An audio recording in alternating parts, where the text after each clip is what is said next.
നമസ്കാരം. ഇന്ന് ഇതിലുള്ള സമഗ്ര വാർത്തകളുമായി ഉച്ചവാർത്ത ആരംഭിക്കുന്നു. ആദ്യം പ്രധാന വാർത്തകളിലേക്ക്.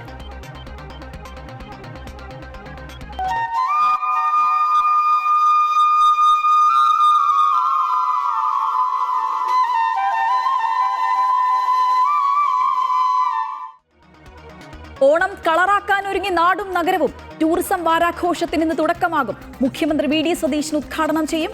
ഓണാഘോഷം മഴയിൽ മുങ്ങുമോ എന്ന ആശങ്ക. സംസ്ഥാനത്ത് ഇന്നും നാളെയും ശക്തമായ മഴയ്ക്ക് സാധ്യത. 8 ജില്ലകളിൽ യെല്ലോ അലർട്ട്.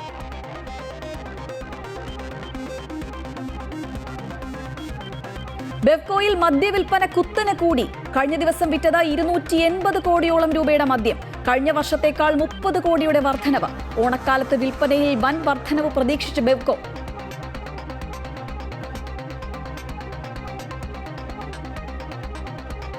ഇഡി ആക്രമണക്കേസിലെ പ്രതികൾ ഓണം ആഘോഷിച്ചതിലെ വീഴ്ചയിൽ 6 പോലീസുകാർക്കെതിരെ നടപടി. AR ക്യാമ്പിലേക്ക് മാറ്റും.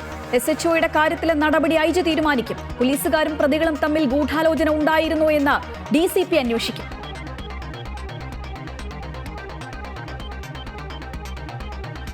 കണ്ണൂരിലെ പാലത്തായി പീഡനക്കേസിൽ UDF സർക്കാരിനെതിരെ ആഞ്ഞടിച്ച സമസ്ത മുഖപത്രം സുപ്രഭാതം.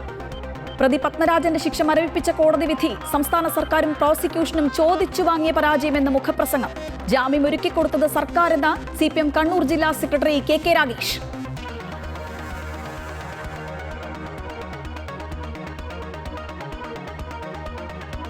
വമ്പൻ പ്രഖ്യാപനങ്ങളുമായി TVK. തമിഴ്നാട്ടിൽ ഒരു കുടുംബത്തിന് 1 വർഷം 3 ഗ്യാസ് സിലിണ്ടർ സൗജന്യം. ആനുകൂല്യം 2.5 ലക്ഷം രൂപ വരെ വാർഷിക വരുമാനമുള്ളവർക്ക്. കൂടുതൽ ബസ്സുകളിൽ സ്ത്രീകൾക്ക് സൗജന്യ യാത്ര. പദ്ധതി അടുത്ത പൊങ്കൽ മുതലെന്ന് മുഖ്യമന്ത്രി വിജയ്.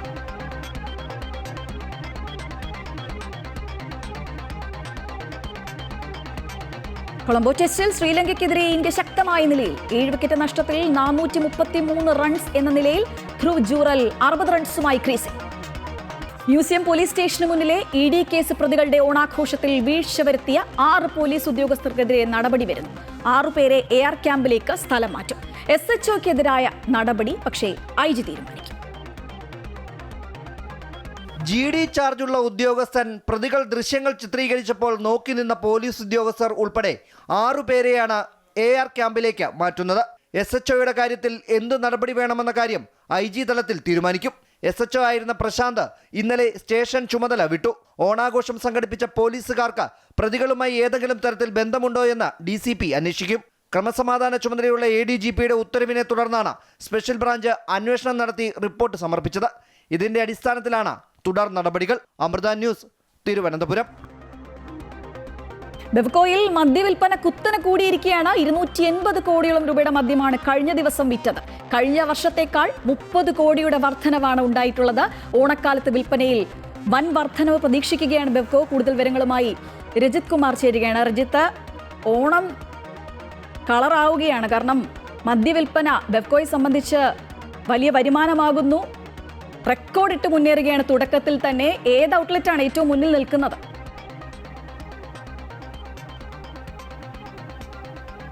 ഷീജ, വലിയ ഒരു വർധനവാണ് ഇത്തവണ ബെവ്കോയ്ക്ക് ഓണം വിൽപ്പനയിൽ ഉണ്ടായിട്ടുള്ളത്. അത് കഴിഞ്ഞ 3 ദിവസത്തെ കണക്കുകൾ തന്നെ നോക്കുകയാണെങ്കിൽ 279.12 കോടി രൂപയാണ് വരുമാനമായി ലഭിച്ചത്. 2025 വെച്ച് നോക്കുമ്പോൾ 2025 ഇത് വെറും 250.96 കോടി രൂപയായിരുന്നു. എന്നാൽ ഇത് വളരെ കൂടുതൽ ഒരു വ്യത്യാസമാണ് ഇപ്പോൾ ഉണ്ടായിട്ടുള്ളത്. ഇന്നും നാളെയും വിൽപ്പനയിൽ വലിയൊരു വൻ വർധന തന്നെ ബെവ്കോ പ്രതീക്ഷിക്കുന്നുമുണ്ട്. ഏറ്റവും പ്രധാനപ്പെട്ട കാര്യം 6 ദിവസത്തെ വിൽപ്പനയുടെ കണക്കുകൾ നോക്കുമ്പോൾ 512.11 കോടി രൂപ 6 ദിവസം കൊണ്ട് തന്നെ വർദ്ധിച്ചു എന്നതാണ്. കഴിഞ്ഞ വർഷം ഇത് 460.80 കോടിയായിരുന്നു. ഈ വരും ദിവസങ്ങളിലും വൻ വർധനയാണ് പ്രതീക്ഷിക്കുന്നത്. കാരണം ഓണവുമായി ബന്ധപ്പെട്ടുകൊണ്ട് നോക്കുമ്പോൾ ഈ കണക്കുകൾ സർക്കാരിന് ഏറെ ലാഭമുണ്ടാകുന്നുണ്ട്. നികുതി ഇനത്തിൽ തന്നെ സർക്കാരിന് വലിയൊരു തുക തന്നെ ലഭിക്കുന്ന ഒരു സാഹചര്യമുണ്ട്. ഇനി വരാൻ പോകുന്ന ദിവസങ്ങളിലും അത്തരത്തിൽ വലിയൊരു പ്രതീക്ഷ തന്നെയാണ് ഉള്ളത്. 2 ദിവസങ്ങൾ കൂടി ഉണ്ട്. ആ 2 ദിവസം, ഇന്നും നാളെയും കൂടി ഉണ്ട്. ആ 2 ദിവസങ്ങളിൽ നോക്കുമ്പോൾ ഇതിൽ കൂടുതൽ വർധനയും വിൽപ്പനയുമാണ് പ്രതീക്ഷിക്കുന്നത്. കഴിഞ്ഞ ഒരു ദിവസത്തെ മാത്രം കണക്ക് നോക്കുകയാണെങ്കിൽ അത് 100 കോടിക്കടുത്തേക്ക് എത്തിയിരിക്കുന്നു എന്നതാണ്. എന്തു തന്നെ ആയാലും വലിയൊരു വർധന 2 ദിവസത്തേക്ക് കൂടി ബെവ്കോ പ്രതീക്ഷിക്കുകയാണ്. ശ്രീജ, തീർച്ചയായും ബെഫ്കോയിൽ റെക്കോർഡ് മദ്യവിൽപ്പനയാണ് ഉണ്ടായിട്ടുള്ളത്. വിവരങ്ങളുമായി ചേരുകയായിരുന്നു രജിത് കുമാർ. മറ്റൊരു വാർത്തയിലേക്ക് പോവുകയാണെങ്കിൽ കണ്ണൂരിലെ പാലത്തായി പീഡന കേസിൽ UDF സർക്കാരിനെതിരെ ആഞ്ഞടിച്ചിരിക്കുകയാണ് EK സമസ്ത വിഭാഗത്തിന്റെ മുഖപത്രമായ സുപ്രഭാതം. പാലത്തായി കേസിൽ പ്രതിയായ പത്മരാജന്റെ ശിക്ഷ മരവിപ്പിച്ച കോടതി വിധി സംസ്ഥാന സർക്കാരും പ്രോസിക്യൂഷനും ചോദിച്ചു വാങ്ങിയ പരാജയമെന്നാണ് സുപ്രഭാതത്തിന്റെ മുഖപ്രസംഗം. മറ്റു പല കേസുകളിലും ശിക്ഷിക്കപ്പെട്ട പ്രതികളുടെ ജാമ്യ ഹർജിയിൽ കാണാത്ത എന്ത് താൽപര്യമാണ് BJP നേതാവിന്റെ കാര്യത്തിൽ സർക്കാരിനുള്ളത് എന്നും മുഖപ്രസംഗത്തിൽ ചോദിക്കുന്നു. സുപ്രീം കോടതിയെ സമീപിച്ച് ഇരയ്ക്ക് നീതി ഉറപ്പാക്കാൻ സർക്കാർ ഇടപെടണമെന്നും മുഖപ്രസംഗത്തിൽ ആവശ്യപ്പെടുന്നുണ്ട്. പാലത്തായിൽ 4ാം ക്ലാസ്സുകാരിയെ പീഡിപ്പിച്ച കേസിലാണ് അധ്യാപകനും BJP നേതാവുമായിരുന്ന പത്മരാജന്റെ ജീവപര്യന്തം തടവ് ശിക്ഷ മരവിപ്പിച്ച് ഹൈക്കോടതി ജാമ്യം അനുവദിച്ചത്. പാലത്തായി പോക്സോ കേസിൽ BJP നേതാവ് പത്മരാജന് ജാമ്യം ഒരുക്കിക്കൊടുത്തത് UDF സർക്കാരെന്ന് CPM കണ്ണൂർ ജില്ലാ സെക്രട്ടറി KK രാഗേഷ്. പ്രതി അപ്പീൽ പോയ കാര്യം കുട്ടിയുടെ കുടുംബം അറിഞ്ഞില്ല. പ്രോസിക്യൂഷൻ ലാഘവത്തോടെയാണ് കേസ് കൈകാര്യം ചെയ്തത്. കുട്ടിയുടെ വാദം കേൾക്കണമെന്ന് കോടതി പറഞ്ഞിട്ടും നിർദ്ദേശം പാലിച്ചിട്ടില്ലെന്നും KK രാഗേഷ് വിമർശിച്ചു. വളരെ കൃത്യമായി തുടക്കത്തിൽ തന്നെ ഈ കേസ് അട്ടിമറിക്കുന്നതിന് വേണ്ടിയുള്ള, പ്രതിക്ക് ജാമ്യം ലഭിക്കുന്നതിന് വേണ്ടിയും BJPയുടെ താൽപര്യാർത്ഥം കാര്യങ്ങൾ നീങ്ങുന്നതിന് വേണ്ടിയുമുള്ള ഒത്തുകളി തുടക്കത്തിൽ തന്നെ ഉണ്ടായിരുന്നു എന്നുള്ളത് വളരെ വ്യക്തമാണ്. ഈ കേസ് നമുക്ക് എല്ലാവർക്കും അറിയാം, വളരെ വളരെ സെൻസിറ്റീവ് ആയിട്ടുള്ള ഒരു കേസാണ്. തെരഞ്ഞെടുപ്പ് വാഗ്ദാനങ്ങൾ പാലിച്ചുകൊണ്ടിരിക്കുകയാണ് തമിഴ്നാട് മുഖ്യമന്ത്രി ജോസഫ് വിജയ്. വൻ പ്രഖ്യാപനങ്ങളാണ് നിയമസഭയിൽ വിജയൻ നടത്തിയത്. ഒരു കുടുംബത്തിന് വർഷത്തിൽ 3 ഗ്യാസ് സിലിണ്ടർ സൗജന്യമായി ലഭിക്കും. 2.5 ലക്ഷം വാർഷിക വരുമാനമുള്ളവർക്കും ഈ ആനുകൂല്യം ലഭ്യമാകും. പൊങ്കൽ ദിനം മുതൽ ഈ ഇളവ് പ്രാബല്യത്തിൽ വരും. 1,30,00,000 കുടുംബങ്ങൾക്കാണ് ഈ ആനുകൂല്യം ലഭിക്കുക. കൂടാതെ സർക്കാർ ബസ്സുകളിലെ സ്ത്രീകൾക്കുള്ള സൗജന്യ യാത്ര കൂടുതൽ ബസ്സുകളിലേക്ക് വ്യാപിപ്പിക്കാനും തീരുമാനമായി. ഗാന്ധി ജയന്തി ദിനം മുതൽ എക്സ്പ്രസ്, ഡീലക്സ് ബസ്സുകളിൽ സ്ത്രീകൾക്ക് സൗജന്യമായി യാത്ര ചെയ്യാം. കേന്ദ്ര സർക്കാരിനെതിരെ വീണ്ടും പ്രതിഷേധത്തിനൊരുങ്ങുകയാണ് കോക്രോച്ച് ജനതാ പാർട്ടി. ഭാവി സമരപരിപാടികൾ പ്രഖ്യാപിക്കുന്നതിനായി ഇന്ന് നിർണായക യോഗം ചേരും. രാജ്യത്തെ വിദ്യാർത്ഥികളും യുവാക്കളും സംഘടനയെ പിന്തുണയ്ക്കുന്നവരും അടുത്ത നീക്കത്തിനായി തയ്യാറാകാനും ആഹ്വാനമുണ്ട്. നേരത്തെ ജന്തർ മന്ദറിൽ നടത്തിയ സമരം പിൻവലിക്കുമ്പോൾ നൽകിയ ഉറപ്പ് കേന്ദ്ര സർക്കാർ പാലിച്ചില്ല എന്നാണ് CJP ആരോപണം. സമരം ചെയ്ത വിദ്യാർത്ഥികൾക്കെതിരെ ഡൽഹിയിലും മറ്റ് സംസ്ഥാനങ്ങളിലും നിയമ നടപടി സ്വീകരിക്കില്ല എന്ന ഉറപ്പ് പാലിക്കാതെ വഞ്ചിക്കുകയാണെന്നും CJP വക്താക്കൾ പ്രതികരിച്ചു.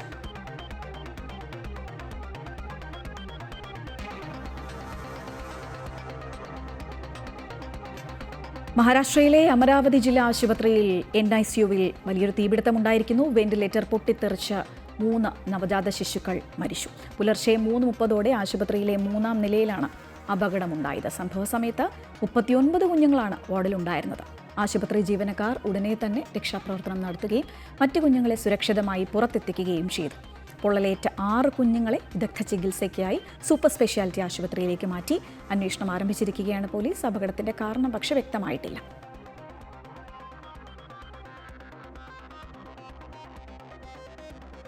രാജ്യത്ത് ഭീകരാക്രമണ പദ്ധതി തകർത്തിരിക്കുകയാണ് സുരക്ഷാ ഏജൻസികൾ. ചണ്ഡീഗഡിൽ വൻ സ്ഫോടക വസ്തുക്കളുമായി 3 ഖലിസ്ഥാൻ ഭീകരരെ പോലീസ് പിടികൂടി. പഞ്ചാബ്, ഹരിയാന സംസ്ഥാനങ്ങൾ കേന്ദ്രീകരിച്ച് സ്ഫോടനങ്ങൾ നടത്താനായിരുന്നു ഭീകരരുടെ പദ്ധതി. കേന്ദ്ര ഏജൻസികളുടെയും സംസ്ഥാന പോലീസിന്റെയും കൃത്യമായ ഇടപെടലിലൂടെയാണ് വൻ ഭീകരാക്രമണ പദ്ധതി തകർത്തത്. ചണ്ഡീഗഡിൽ സെക്ടർ 43-ലുള്ള ബസ് ടെർമിനലിന് സമീപത്ത് വച്ച് ബാബർ ഖൽസ ഇന്റർനാഷണലുമായി ബന്ധമുള്ള 3 പേരെയാണ് പിടികൂടിയത്. പഞ്ചാബ് സ്വദേശികളായ ലവ്പ്രീത് സിംഗ്, പ്രപ്രീത് സിംഗ്, ജഷൻപ്രീത് സിംഗ് എന്നിവരാണ് പിടിയിലായത്. 5 കിലോഗ്രാം ജലാറ്റിൻ സ്റ്റിക്കുകൾ, തോക്കുകൾ, മറ്റ് ആയുധങ്ങളും പിടിച്ചെടുത്തു. ഭീകരരെ കേന്ദ്ര സംസ്ഥാന രഹസ്യാന്വേഷണ ഏജൻസികൾ വിശദമായി ചോദ്യം ചെയ്തു വരികയാണ്. ഇവരുടെ പിന്നിലുള്ള ഭീകര ശൃംഖലയും പ്രാദേശികമായി ലഭിച്ച സഹായത്തെക്കുറിച്ചും സമഗ്രമായ അന്വേഷണം നടത്തും. നേരത്തെ നടന്ന അംബാല പോലീസ് സ്റ്റേഷൻ കേസുമായി ബന്ധപ്പെട്ട അന്വേഷണത്തിലാണ് ഭീകരരെക്കുറിച്ച് സുരക്ഷാ ഏജൻസികൾക്ക് വിവരം ലഭിച്ചത്. അംബാല സ്ഫോടനത്തിന് ഉപയോഗിച്ചത് പാകിസ്ഥാൻ നിർമ്മിത മൊബൈൽ ഫോൺ ആണെന്നും കണ്ടെത്തിയിരുന്നു. അമൃത ന്യൂസ്, ന്യൂഡൽഹി.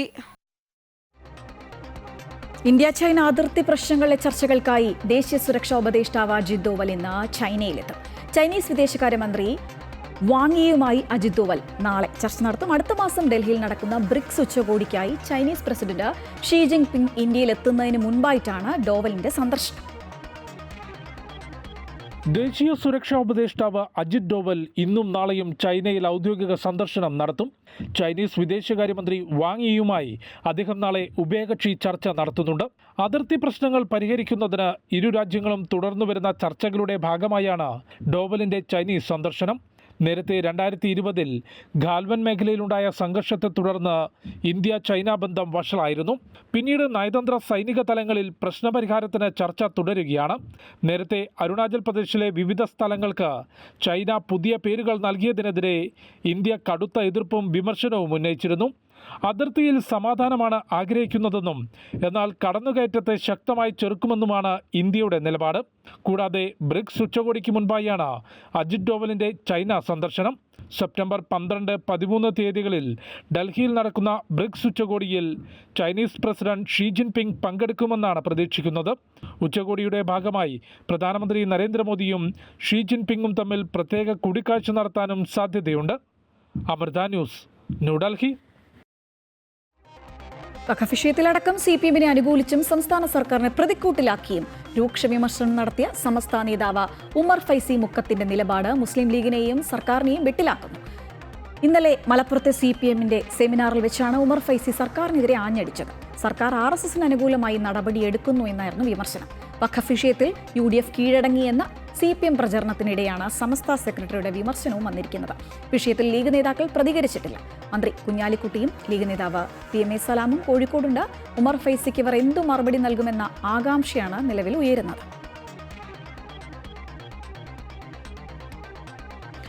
CPM നേതാവ് AN ഷംസീറിന് മുസ്ലിം ലീഗിന്റെ മനസ്സാണെന്ന വെള്ളാപ്പള്ളിയുടെ പ്രസ്താവനയ്ക്കെതിരെ CPM കണ്ണൂർ ജില്ലാ സെക്രട്ടറി KK രാഗേഷ്. വെള്ളാപ്പള്ളിയുടെ നീചമായ വർഗീയത തികട്ടി പുറത്തുവരികയാണ്. വെള്ളാപ്പള്ളി മലപ്പുറത്തിനെതിരെ പറഞ്ഞപ്പോൾ പ്രതികരിച്ചത് CPM മാത്രമാണെന്നും KK രാഗേഷ് പറഞ്ഞു. അദ്ദേഹത്തിന് പല കാര്യങ്ങളെ സംബന്ധിച്ചും വ്യത്യസ്ത അഭിപ്രായങ്ങൾ ഉണ്ടാവാം.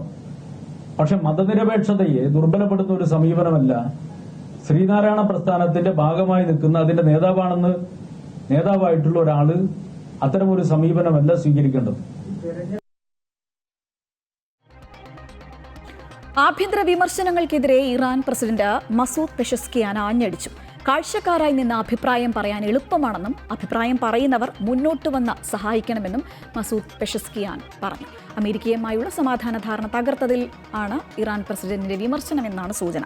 പരമോന്നത നേതാവിന്റെ അനുമതിയോടെയാണ് ധാരണ ഒപ്പിട്ടതെന്നും ഇറാൻ പ്രസിഡന്റ് പറയുന്നു. നേരത്തെ സമാധാന നീക്കങ്ങൾ ഇറാനിലെ തീവ്ര നിലപാടുള്ള വിഭാഗം നിരന്തരം തടസ്സപ്പെടുത്തിയിരുന്നു.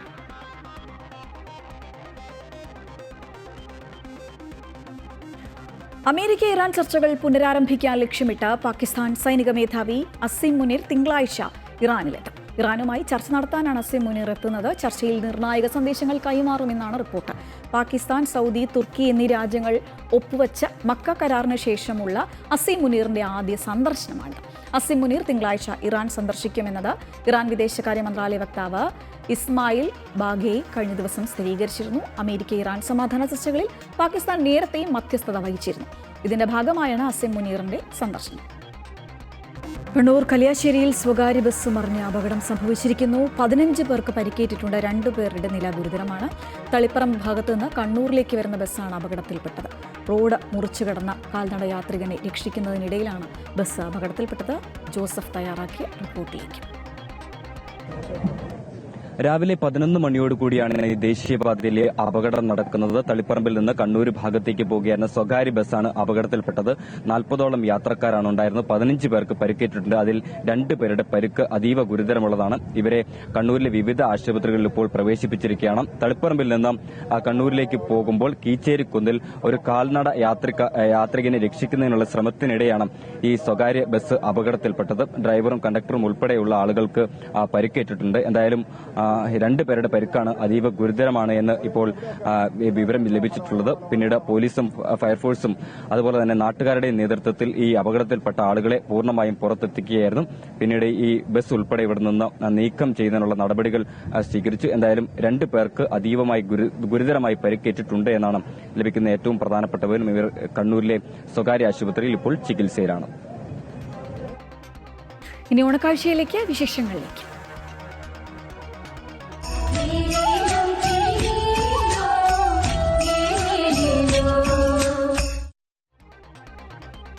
സംസ്ഥാനത്ത് ഓണം വാരാഘോഷത്തിന് ഇന്ന് തിരിതെളിയും.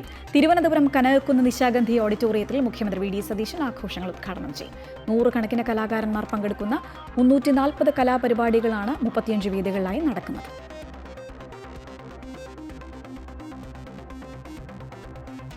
പൂക്കളും പൂവിളികളുമില്ലാത്ത ഓണം മലയാളികൾക്ക് സങ്കല്പിക്കാനാകില്ല. എന്നാൽ പൂക്കൾ കിട്ടാതായാൽ എന്ത് ചെയ്യും? കൃത്രിമ പൂക്കൾ വാങ്ങി പരിഹാരം കണ്ടെത്തുകയാണ് കൊച്ചിക്കാർ. എറണാകുളം ബ്രോഡ്വേയിൽ എത്തിയാൽ പൂക്കളുടെ വിസ്മയ ലോകം കാണാനാകും.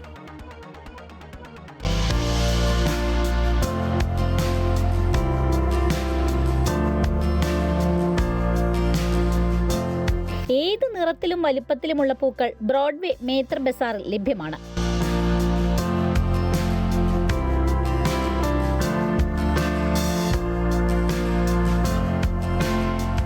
മുല്ല, പിച്ചി, ജമന്തി, ബന്ദി തുടങ്ങിയവ മാലകളായും ഇവിടെ ലഭിക്കും. മുല്ലയും കനകാംബരവുമെല്ലാം തുണിയിലാണ് ഉണ്ടാക്കിയിട്ടുള്ളത്. മുഷിഞ്ഞാലും വീണ്ടും കഴുകി ഉപയോഗിക്കാൻ പറ്റും. പ്ലാസ്റ്റിക് കൊണ്ടുള്ള പൂക്കളും ധാരാളമുണ്ട്. 10 രൂപ മുതൽ പലതരം പൂക്കൾ ലഭ്യമാണ്. വീട് അലങ്കരിക്കാനും മുടിയിൽ ചൂടാനുമെല്ലാം ഇവ ഉപയോഗിക്കാം. 80 രൂപയാണ് പ്ലാസ്റ്റിക് മുല്ലപ്പൂവിന്റെ വില. താമരമാലയ്ക്ക് 10 മുതൽ 450 രൂപ വരെ വില വരും. ഈ പൂക്കളൊന്നും വാടിപ്പോകും എന്ന ഭയവും വേണ്ട.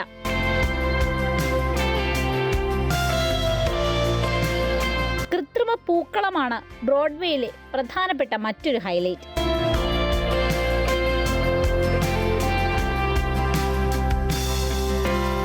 കനം കുറഞ്ഞ പ്ലാസ്റ്റിക് ഷീറ്റുകൾ കൊണ്ടും തുണി കൊണ്ടും വർണ്ണ നൂലുകൾ ഉപയോഗിച്ചും നിർമ്മിച്ച പൂക്കളങ്ങൾ കാണാം. ഇപ്പോൾ ട്രെൻഡ് ഓണത്തിന് പൂക്കളം, റെഡിമെയ്ഡ് പൂക്കളാണ് ട്രെൻഡ്.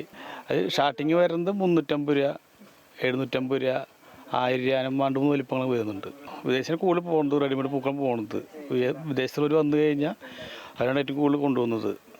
പിന്നെ അലങ്കാര വസ്തുക്കൾ, പേപ്പറിൻ്റെ ഹാങ്ങിങ്, മാവേലി സ്റ്റിക്കറുകൾ, കടകൾ, ഷോറൂമൊക്കെ ഡെക്കറേറ്റ് ചെയ്യാൻ എല്ലാ സാധനങ്ങളും അവരോടാണ്. നന്നായി ചിലവുണ്ട്. ഇതിപ്പോൾ ഇത് ട്രെൻഡ് ആയിട്ടുണ്ട്. ഓണാശംസ ഷോറൂമിൻ്റെ ഫ്രണ്ടിലൊക്കെ ഇടാം. 20 രൂപ, 50 രൂപ, 60 രൂപ, 100 പല റേഞ്ചുകളുണ്ട്. ഇത് 400 മുതൽ 800 രൂപ വരെയാണ് വില വരുന്നത്. എന്തായാലും പൂക്കളുടെ ഒരു ഉത്സവം തന്നെ ബ്രോഡ്വേയിൽ ചെന്നാൽ കാണാൻ സാധിക്കും. മണമില്ലെങ്കിലും ഗുണം കൊണ്ട് മലയാളികളുടെ മനസ്സ് കീഴടക്കിയിരിക്കുകയാണ് ഈ കൃത്രിമ പൂക്കൾ. അത് വാങ്ങാനെത്തുന്ന ആളുകളുടെ തിരക്ക് കൊണ്ട് സജീവമാവുകയാണ് ബ്രോഡ്വേയിലെ മേത്തർ ബസാർ. ക്യാമറാമാൻ CS ബൈജുവിനൊപ്പം ATS ശ്രീ, അമൃത ന്യൂസ്, കൊച്ചി. ഉത്രാടത്തിന് മുന്നേ ഉത്രാടപ്പാച്ചിൽ തുടങ്ങിയിരിക്കുകയാണ് ഗൾഫിലെ മലയാളികൾ. ഓണസദ്യ ഒരുക്കാൻ സാധനങ്ങൾ വാങ്ങാനെത്തുന്നവരുടെ തിരക്കായിരുന്നു കഴിഞ്ഞ ദിവസങ്ങളിൽ സൂപ്പർ മാർക്കറ്റുകളിൽ. വാഴയില മുതൽ വിവിധ തരത്തിലുള്ള പൂക്കൾ വരെ ഇത്തവണയും വിപണിയിൽ എത്തിയിട്ടുണ്ട്. ബുധനാഴ്ചയാണ് ഓണമെങ്കിലും അതിനുള്ള സാധനങ്ങൾ വാങ്ങാനുള്ള തിരക്ക് ഗൾഫിലെ സൂപ്പർ മാർക്കറ്റുകളിൽ നമുക്ക് ഇന്ന് തന്നെ ദൃശ്യമാണ്. ഓണമയമാണ് ഗൾഫിലെവിടെയും. ദിവസങ്ങൾക്ക് മുമ്പേ നാട്ടിലെ ഓണച്ചന്തയ്ക്ക് സമാനമായി സൂപ്പർ മാർക്കറ്റുകൾ അലങ്കരിച്ചൊരുക്കിയിട്ടുണ്ട്. ഉത്രാടം ചൊവ്വാഴ്ചയാണെങ്കിലും ഉത്രാടപ്പാച്ചിൽ നേരത്തെ തന്നെ തുടങ്ങി. ലീവുള്ള ദിവസം സദ്യയ്ക്കുള്ള സാധനങ്ങളെല്ലാം വാങ്ങിക്കൂട്ടുന്ന തിരക്കിലാണ് മലയാളികൾ. ഈ വർഷം ബുധനാഴ്ച ആയതുകൊണ്ട് ജോലിയുള്ള ദിവസമാണ്. അതുകൊണ്ട് ഉച്ചയ്ക്കുള്ള ഓണസദ്യ ഉണ്ടാവാൻ സാധ്യതയില്ല. ഞങ്ങൾ ഫ്രണ്ട്സും എല്ലാവരുമായിട്ട് വൈകുന്നേരമായിരിക്കും ഓണം ആഘോഷിക്കുന്നത്. 2-3 വീടുകളുണ്ട്. അപ്പോൾ അവരെല്ലാവരും കൂടെ കുറേശ്ശെ സാധനങ്ങളൊക്കെ ഉണ്ടാക്കി ഒരിടത്ത് വന്നിരുന്ന് നമ്മൾ കഴിക്കുകയാണ് ചെയ്യുന്നത്. എന്ത് വില കൊടുത്തും ചിലർ തിരുവോണം തന്നെ ആഘോഷിക്കുന്നുമുണ്ട്. ഓണസദ്യ ഒരുക്കാനുള്ള വാഴയില മുതൽ കായ വറുത്തത് വരെ എല്ലായിടത്തും സ്റ്റോക്കുണ്ട്. പൂക്കളും ലോഡ് കണക്കിന് എത്തിക്കഴിഞ്ഞു. എല്ലാ വിഭവങ്ങളും ഉണ്ടാക്കാറുണ്ട്.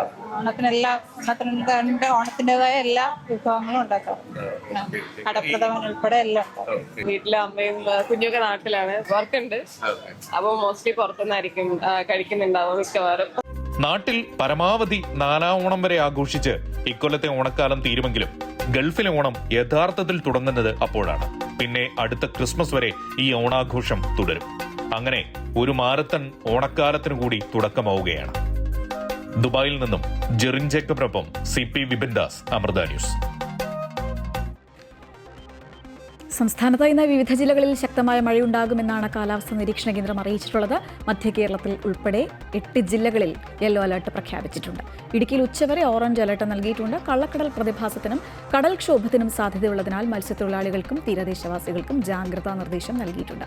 1 മീറ്റർ ഉയരത്തിൽ വരെ തിരമാലകൾ ഉയരും എന്നാണ് മുന്നറിയിപ്പുള്ളത്. മത്സ്യബന്ധനത്തിന് വിലക്കും ഏർപ്പെടുത്തിയിട്ടുണ്ട്. മഴ കനത്താൽ ഓണാഘോഷത്തിന്റെ പൊലിമ ഉൾപ്പെടെ കുറയും. അർജുൻ ആയങ്കിക്ക് കോതമംഗലം മജിസ്ട്രേറ്റ് കോടതി ജാമ്യം അനുവദിച്ചു. കോതമംഗലം SHOയെ സോഷ്യൽ മീഡിയ വഴി ഭീഷണിപ്പെടുത്തിയ കേസിലാണ് അർജുൻ ആയങ്കിക്ക് ജാമ്യം അനുവദിച്ചത്. ഉപാധികളോടെയാണ് അർജുൻ ആയങ്കിക്ക് ജാമ്യം അനുവദിച്ചത്.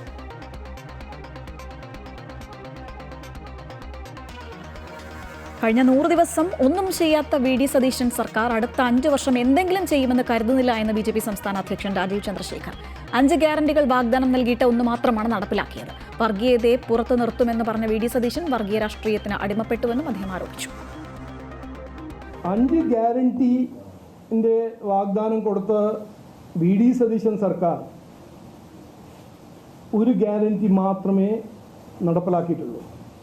ബാക്കി 4 ഗ്യാരണ്ടികൾ 3000 രൂപേൻ്റെ വെൽഫെയർ പെൻഷൻ, കോളേജ് പോകുന്ന പെൺകുട്ടികൾക്ക് 1000 രൂപ, 5 ലക്ഷം ഇൻട്രസ്റ്റ് ഫ്രീ ലോൺ വായ്പ കടം, ബഹുമാനപ്പെട്ട ഉമ്മൻചാണ്ടിൻ്റെ പേരിലൊരു ഹെൽത്ത് ഇൻഷുറൻസ് സ്കീം. BJPക്കെതിരെ ഗുരുതര സാമ്പത്തിക ആരോപണങ്ങളുമായി നടൻ ദേവൻ. പലതും പറയേണ്ടെന്ന് വെച്ചാണ് താൻ തുറന്നു പറയാത്തത്. സാമ്പത്തിക ഇടപാട് സംബന്ധിച്ച് ഇപ്പോഴൊന്നും പറയുന്നില്ല. BJP വിട്ട തനിക്ക് സാമ്പത്തിക ലക്ഷ്യങ്ങളുണ്ട് എന്ന പ്രചരണം തെറ്റാണ്. EDയോ NAയോ ആര് വന്നാലും തനിക്ക് പേടിയില്ലെന്നും മടിയിൽ കനമില്ലെന്നും ദേവൻ പറഞ്ഞു. ശ്രീ കൈമംഗലം വിഷ്ണു ക്ഷേത്രത്തിലെ ഭക്തദേയം പെൻഷൻ പദ്ധതി മാതാമൃതാനന്ദമയി മഠം കോഴിക്കോട് മഠാധിപതി സ്വാമി വിവേകാമൃതാനന്ദപുരി ഉദ്ഘാടനം ചെയ്തു. കൈമംഗലം വിഷ്ണു ക്ഷേത്രം ജനറൽ സെക്രട്ടറി ജിനേഷ് ലാൽ സ്വാഗതം പറഞ്ഞു. PK ഉഷ അധ്യക്ഷയായിരുന്നു. ക്ഷേത്ര സംരക്ഷണ സമിതി ജില്ലാ സെക്രട്ടറി സേതുമാധവൻ, ശ്യാം, പുഷ്പ തുടങ്ങിയവരും പങ്കെടുത്തു. എല്ലാ മാസവും 10 കുടുംബങ്ങൾക്ക് നിത്യോപയോഗ സാധനങ്ങളുടെ കിറ്റും 5 കുടുംബങ്ങൾക്ക് പെൻഷനും നൽകുന്നുണ്ട്.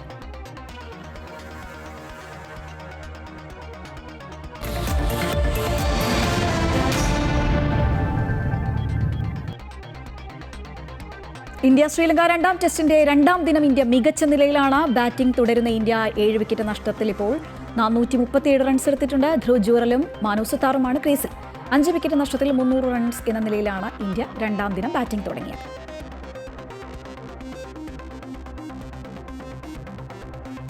ഇന്നത്തെ ഉച്ചവാർത്ത പൂർത്തിയാവുകയാണ്. പക്ഷേ വാർത്തകൾ അവസാനിക്കുന്നില്ല. കൂടുതൽ വാർത്തകൾക്കായി അമൃത ന്യൂസ് യൂട്യൂബ് ചാനൽ മറക്കാതെ കാണുക. എല്ലാവർക്കും നമസ്കാരം.